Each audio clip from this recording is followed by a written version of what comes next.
मिलिए बासलाहियत ऑफिसर से जो वाजिद हैं कि डिप्टी डायरेक्टर लैंड ही काम करेंगे, कैसे चेयरमैन को चकमा दिया और फिर कैसे ऑर्डर मनसूख हुए। जानिए अरमान यूसुफ की इस रिपोर्ट में।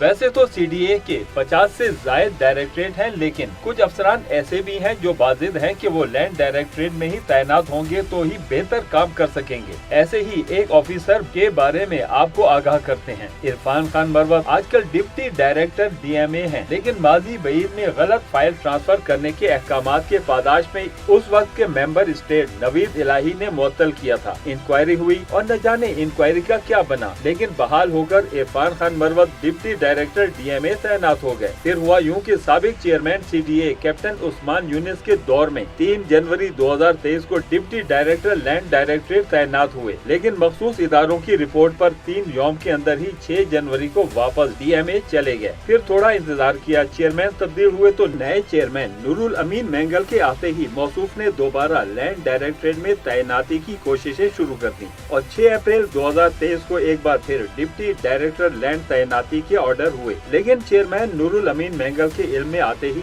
6 अप्रैल को ही ऑर्डर वापस हो गए। हैरान कुन अमर ये है कि लैंड डायरेक्टरेट से मुअत्तल होकर ट्रांसफर होने वाले मोहम्मद इरफान खान मरवत दोबारा क्यों कर लैंड डायरेक्टरेट लगना चाहते हैं। इरफान खान मरवत के खिलाफ इंक्वायरी का क्या हुआ, कुछ इल्म नहीं। सब न्यूज की जानिब से राब्ते के बाद इरफान खान मरवत का कहना था कि इंक्वायरी से मुझे क्लियर कर दिया गया था, जबकि मेरे खिलाफ पिछली तारीखों में फाइल दस्तखत करने का प्रोपेगेंडा किया जाता है। सब न्यूज जल्द ही इरफान खान मरवत को सपोर्ट करने वाले किरदारों और मजीद अफसरान के बारे में हकाइक सामने लाएगा। अरमान यूसुफ, सब न्यूज, इस्लामाबाद।